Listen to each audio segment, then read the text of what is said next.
In this video, we will learn how to install Visual Studio Code plus Python language in the computer and also run Python first program, that is Hello World. तो सबसे पहले हम start करते हैं Python language से। और Python language download करने के लिए हम सिंपल सा एक कीवर्ड लिखेंगे पाइथन डाउनलोड। तो सबसे पहला जो ये ऑप्शन आ रहा है डाउनलोड पाइथन, हम इस पर क्लिक करेंगे और यहाँ पे जो आपको बटन दिख रहा है डाउनलोड पाइथन, हम इस पर क्लिक करके ऑफिशियली लेटेस्ट वर्जन जो होगा पाइथन का विंडोज़ के लिए वो हम यहाँ पे डाउनलोड कर लेंगे। तो जब तक ये डाउनलोड होता है हम दूसरे टैब पे स्विच करते हैं और यहाँ पे हम लिखते हैं keyword visual studio code download. तो जैसे ही हमने ये लिखा, हमें यहाँ पे जो पहला ऑफिशियल ऑप्शन मिल रहा है डाउनलोड विजुअल स्टूडियो कोड का, हम इस पर क्लिक करेंगे और विंडोज़ के लिए हम यहाँ पे क्लिक करके डाउनलोड कर लेंगे। अब हम यहाँ पे देख सकते हैं कि हमारा विजुअल स्टूडियो कोड भी डाउनलोड पे लग गया है। तो जब तक ये डाउनलोड होता है तब तक हम यहाँ पे पाइथन इंस्टॉल कर सकते हैं। अब मैं आपको यहाँ पे दो बात बताऊंगा। पहली बात ये है कि यहाँ पे हमें लोकेशन सेट करना है कि पाइथन कहाँ पे इंस्टॉल होगा। बाय डिफ़ॉल्ट हमें पता है कि जब भी हम पीसी में कुछ इंस्टॉल करते हैं तो हमारा प्रोग्राम या फिर जो भी एप्लीकेशन हम इंस्टॉल कर रहे हैं वो सी ड्राइव पे इंस्टॉल होता है। तो उसके हिसाब से यहाँ पे ऑटोमेटिक एक लोकेशन डिफाइन हो गई है जहाँ पे कि पाइथन इंस्टॉल होगा। अगर हम यहाँ पे इंस्टॉल नहीं करना चाहते तो हम ये कस्टम इंस्टॉलेशन का फीचर यूज़ करके डिफाइन कर सकते हैं कि हमें कहाँ पे पाइथन को इंस्टॉल करना है along with the optional feature जो पाइथन के साथ इंस्टॉल होने वाले हैं। ये था पहला बात जो था लोकेशन के रिगार्डिंग। अब है दूसरी बात, आपको यहाँ पे नीचे एक ऑप्शन दिख रहा होगा add python dot E X C to path. इस ऑप्शन का मतलब ये है कि जब पाइथन इंस्टॉल होगा हमारे कंप्यूटर में, पाइथन कहाँ पे इंस्टॉल होगा ये पाइथन कंप्यूटर को बताएगा। अगर नहीं बताएगा तो कंप्यूटर के पास एक्सेस नहीं होगा कि वो पाइथन रन कर सके। जैसे कि मैं आपको अगर थोड़ा डिटेल में बताऊं तो यहाँ पे जब हम कंप्यूटर में लिखेंगे एनवायरनमेंट तो यहाँ पे एक ऑप्शन आएगा edit environment variables for your account. हमें क्या करना होगा, अगर हम बाय चांस इस पे बिना क्लिक करे कंटिन्यू कर लेते हैं पाइथन को इंस्टॉल करने में, तो हमें यहाँ पे इस ऑप्शन में जाके मैनुअली बताना पड़ेगा कंप्यूटर को कि पाइथन किस लोकेशन पे इंस्टॉल है। और it is a quite a long bit process, लेकिन हमें ऐसा कुछ भी करने की ज़रूरत नहीं है क्योंकि हमें यहाँ पे डायरेक्ट ऑप्शन मिल रहा है कि हम यहाँ पे क्लिक कर सकते हैं ताकि पाइथन कहाँ पे इंस्टॉल है हमारे कंप्यूटर में ये हमारे बैकएंड कंप्यूटर के डायरेक्टरी में जाके सेव हो जाए और हम फिर सक्सेसफुली पाइथन को रन कर सके।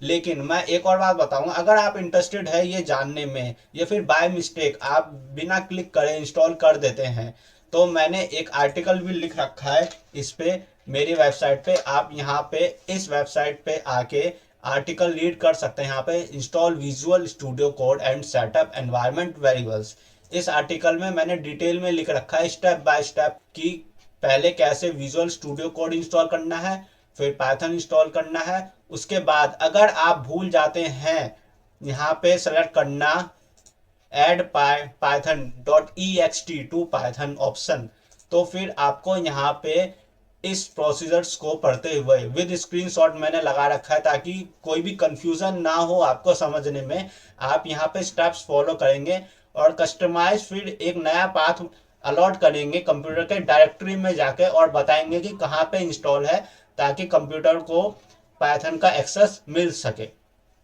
ठीक है, अब हमें क्या करना है, हमें यहाँ पे simply add python to E X C to path में क्लिक करना है। उसके बाद इंस्टॉल करना है with first option install now, अगर आप कस्टमाइज लोकेशन अलॉट नहीं करना चाहते तो।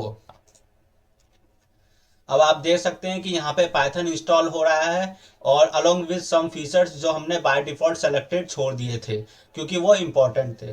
तो जब तक ये इंस्टॉल हो रहा है तब तक हम दूसरे टैब में विजुअल स्टूडियो कोड को भी इंस्टॉल कर सकते हैं। तो हम क्या करेंगे, यहाँ पे विजुअल स्टूडियो कोड पे टैप करेंगे और यहाँ पे लाइसेंस एक्सेप्ट करके फिर देखिए यहाँ पे लोकेशन पूछ रहा है तो बाय डिफॉल्ट सी ड्राइव में है, तो मैं यहाँ पे ब्राउज करके कोई भी लोकेशन सेट नहीं करूँगा, नेक्स्ट करूँगा, फिर से नेक्स्ट करूँगा और यहाँ पे मैं एक डेस्कटॉप क्रिएट आइकन भी सेट कर दूंगा और इन ऑप्शंस पे भी क्लिक कर दूंगा। अब फाइनली मैं नेक्स्ट करके विजुअल स्टूडियो कोड भी इंस्टॉल कर दूंगा। अब हम देख सकते हैं कि पाइथन तो कंप्लीटली इंस्टॉल हो चुका है, तो अब हम यहाँ पे क्लोज कर देंगे इस ऑप्शन को। और दूसरी तरफ हम देख रहे हैं कि यहाँ पे विजुअल स्टूडियो कोड भी इंस्टॉल हो चुका है। तो अब हम फाइनली यहाँ पे लॉन्च विजुअल स्टूडियो कोड करेंगे। लेकिन विजुअल स्टूडियो कोड में आगे बढ़ने से पहले मैं यहाँ पे सबसे पहले आपको चेक करके बताना चाहता हूँ कि पाइथन इंस्टॉल हुआ भी है पीसी में या फिर नहीं। तो ये चेक करने के लिए हमारे पास दो ऑप्शन है। सबसे पहला ऑप्शन ये है कि हम डायरेक्ट पाइथन लिखेंगे, तो हमें यहाँ पे पाइथन के लेटेस्ट वर्जन के साथ ऑप्शन मिलेगा, जहाँ पे हम ओपन करके बाय डिफॉल्ट पाइथन के छोटे प्रोजेक्ट्स और कोड लिख के हम यहाँ पे ट्राई कर सकते हैं। और दूसरा ऑप्शन ये है कि हम यहाँ पे CMD टाइप करेंगे सर्च बार में, और यहाँ पे ओपन पे क्लिक करके चेक करेंगे कि पाइथन का कौन सा वर्जन इंस्टॉल है। तो हम लोअर कैप्स में पाइथन लिखेंगे, फिर एक बार स्पेस देके 2 बार डैश दबाएंगे, फिर लोअर कैप्स में वर्जन लिखेंगे, और फिर जब हम एंटर दबाएंगे तो हमें कमांड प्रॉम्प्ट दिखाएगा कि पाइथन का लेटेस्ट वर्जन इंस्टॉल है, जो भी हमने इंस्टॉल किया होगा। सो लेट्स मूव अहेड, और अब हम देखते हैं कि हम विजुअल स्टूडियो कोड को कैसे सेटअप कर सकते हैं। तो जैसे ही हम सबसे पहली बार विजुअल स्टूडियो कोड को इंस्टॉल करेंगे तो हमारे पास कुछ ऐसा इंटरफेस ओपन होके आएगा। यहाँ पे सबसे पहले हमें मार्क डन पे क्लिक कर देना है। उसके बाद हम सबसे पहले यहाँ पे एक्सटेंशन में आएंगे, और कुछ इंपॉर्टेंट एक्सटेंशंस है जो हमें यहाँ पे इंस्टॉल करने हैं अगर हमें पाइथन में कोड लिखना होगा। तो हम यहाँ पे इस पे क्लिक करेंगे, ये इंस्टॉल होगा। साथ के साथ हमें ये पाइलैंस का जो नीचे दिख रहा है वो भी इंस्टॉल हो जाएगा, क्योंकि वो पाइथन का ही एक एक्सटेंशन है जो कोड लिखने में हेल्प करेगा हमें। और यहाँ पे जो एक ऑप्शन आ रहा है इंटेली कोड, हमें ये भी इंस्टॉल करना है। इंटेली कोड एक एक्सटेंशन है जो एक AI बेस्ड एक्सटेंशन है। ये क्या करता है, कोड को ऑटोमेटिक कंप्लीट करने में हेल्प करता है। इसका मतलब क्या है कि जब हम पाइथन में कोई कोड लिख रहे होंगे तो ये ऑटोमेटिक डिटेक्ट कर लेगा on the basis of previous code जो हमने लिख रखा है, और हमें हेल्प करेगा कि हम आगे क्या लिखना चाहते हैं। हमने सारे एक्सटेंशन इंस्टॉल कर लिए जो हमारे लिए ज़रूरी था। अब हमें डेस्कटॉप पे आना है, और अभी एग्जांपल के लिए मैं डेस्कटॉप पे एक फोल्डर क्रिएट करूँगा, और फोल्डर का नाम लिखूँगा पाइथन, ठीक है। और इसके अंदर मैं एक यहाँ पे क्रिएट करूँगा नोटपैड फाइल, और इस फाइल का नाम मैं लिखूँगा हेलो वर्ल्ड। और यहाँ पे जो एक्सटेंशन है .txt, इसको एडिट करके हम लिख देंगे py क्या है, py एक्सटेंशन है जो पाइथन के फाइल का एक्सटेंशन होता है। अब हमें सिंपली यहाँ पे फाइल के ऑप्शन पे क्लिक करके ओपन फोल्डर करना है, और हमें उस लोकेशन पे जाना है जहाँ पे हमने अभी पाइथन के लिए एक फोल्डर अलॉट किया है। ये फोल्डर हम सेलेक्ट करके ओपन कर देंगे। यहाँ पे हमें ट्रस्ट दिस ऑप्शन पे करना है। तो हम अब यहाँ पे आ गए हैं। आप देख सकते हैं कि यहाँ पे एक फोल्डर है पाइथन, जिसके अंदर हमारा एक फाइल है हेलो वर्ल्ड, जो कि हमने अभी क्रिएट किया है। अब यहाँ पे आप देख सकते हैं कि हमारे पास पूरा इंटरफेस रेडी है, जहाँ पे कि हम कोड लिख सकते हैं। तो लेट्स गो मूव एड, और अब हम सबसे पहले पाइथन का सबसे फर्स्ट प्रोग्राम लिखेंगे, दैट इज हेलो वर्ल्ड। तो वो लिखने के लिए हमें यहाँ पे पाइथन का बिल्ट इन फंक्शन यूज करना होगा, दैट इज प्रिंट। अब देखिए मैंने यहाँ पे सिर्फ PR लिखा है अभी तक, लेकिन ऑटोमेटिक यहाँ पे विजुअल स्टूडियो कोड ने मुझे सजेस्ट कर दिया कि मैं क्या लिखना चाहता हूँ। मतलब उसने यहाँ पे इनबिल्ट ऑप्शंस मेरे को डिफाइन कर दिए जो विजुअल स्टूडियो कोड के पास अवेलेबल है स्टार्टिंग विद PR। और वो ये डिटेक्ट कर रहा है, या फिर मैं ये कहूँ कि वो ये एज्यूम कर रहा है कि मैं इन्हीं में से कुछ लिखना चाहता हूँ। तो वो ये कैसे कर रहा है, हमने यहाँ पे प्रीवियस एक्सटेंशन जो इंस्टॉल किया था इंटेली कोड, वो इससे यहाँ पे यूज करके हमें बता रहा है कि हम क्या लिखना चाहते हैं। तो मैं यहाँ पे इसे पहले जूम कर देता हूँ, आपको दिख नहीं रहा होगा। और अब हम यहाँ पे लिखते हैं प्रिंट। तो मैंने प्रिंट लिखा, ब्रैकेट लगाया, और फिर स्ट्रिंग के अंदर हम अपना पाइथन का फर्स्ट प्रोग्राम लिखेंगे, दैट इज हेलो वर्ल्ड। और अब आप यहाँ पे देख सकते हैं ये जो ऑप्शन आ रहा है, इस ऑप्शन पे यहाँ पे इस एरो पे क्लिक करके हम यहाँ पे क्लिक करेंगे रन पाइथन फाइल। तो जैसे हम यहाँ पे क्लिक करेंगे हमारा टर्मिनल खुल जाएगा और हमें प्रोग्राम दिखेगा दैट इज हेलो वर्ल्ड। लेकिन यहाँ पे कुछ और भी लाइंस दिख रही है जो हम नहीं चाहते हैं।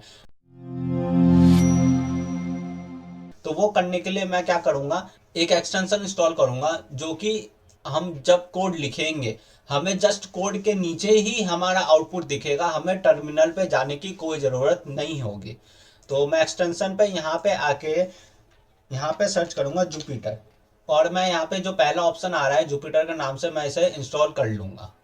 तो जुपिटर एक्सटेंशन यहाँ पे इंस्टॉल हो चुका है। अब हम देखते हैं कि इस एक्सटेंशन दैट इज जुपिटर जो एक खुद कोड एडिटर है जिसका एक्सटेंशन हमने विजुअल स्टूडियो कोड में इंस्टॉल किया है। तो इस जुपिटर का यूज़ करते हुए हम कैसे पाइथन के कोड को रन कर सकते हैं विजुअल स्टूडियो कोड में। तो उसके लिए हमें क्या करना है, सबसे पहले हमें व्यू में जाना है। यहाँ पे सबसे पहला ऑप्शन आ रहा है कमांड पैलेट, हमें इस पर क्लिक करके यहाँ पे जुपिटर टाइप करना है। तो हम जैसे टाइप करेंगे यहाँ पे आएगा क्रिएट न्यू जुपिटर नोटबुक, हमें इस ऑप्शन पे क्लिक करना है और हमें जो भी कमांड रन करना है वो हमें अब यहाँ पे लिखना है। तो मैं यहाँ से ये कोड कॉपी कर लेता हूँ और यहाँ पे पेस्ट कर देता हूँ। अब हमें इस कोड को रन करने के लिए यहाँ पे जो आइकन आ रहा है हमें यहाँ पे क्लिक करना है दैट इज एग्जीक्यूट सेल। और आप देखिए कि हमें यहीं पे फाइनली हमारा आउटपुट मिल जाएगा, क्योंकि फर्स्ट टाइम जुपिटर का एक्सटेंशन विजुअल स्टूडियो कोड में डाउनलोड हुआ है। तो यहाँ पे देखिए कुछ नेसेसरी पैकेजेस डाउनलोड हो रहा है ऑटोमेटिक, जो कि ज़रूरी है अगर हमें जुपिटर नोटबुक रन करना है विजुअल स्टूडियो कोड में। तो आप देख सकते हैं कि यहाँ पे हमें हेलो वर्ल्ड का आउटपुट मिल गया है, that is the output of our first python program hello world. तो आप यहाँ पे देख सकते हैं कि यहाँ पे बिल्कुल क्लियर आउटपुट है, कोई भी प्रॉब्लम नहीं है, कोई भी लाइन नहीं है जो हमें यहाँ पे कंफ्यूज कर सकता है हमारे आउटपुट को फोकस करने पे। अब हमें क्या करना है, कंट्रोल एस दबाना है और लोकेशन सेट करना है जहाँ पे हम इस फाइल को सेव करना चाहते हैं। तो मैं पाइथन के उसी फोल्डर के अंदर यहाँ पे सेव करूँगा और यहाँ पे फाइल का नाम मैं हेलो वर्ल्ड ही रखूँगा। बस एक बात का ध्यान रखिएगा कि जो भी हम फाइल्स क्रिएट करेंगे या फिर कोड लिखेंगे इस जुपिटर नोटबुक का इस्तेमाल करके उस फाइल फॉर्मेट का एक्सटेंशन .ipynb होगा, लेकिन पाइथन का .py होता है। बस यही एक डिफरेंस है जो कि हमें ध्यान रखना है। अब मैं फाइनली यहाँ पे फाइल को सेव कर दूंगा। तो यहाँ पे देखिए अब फाइल का नाम भी चेंज हो गया। So thank you so much for watching this video.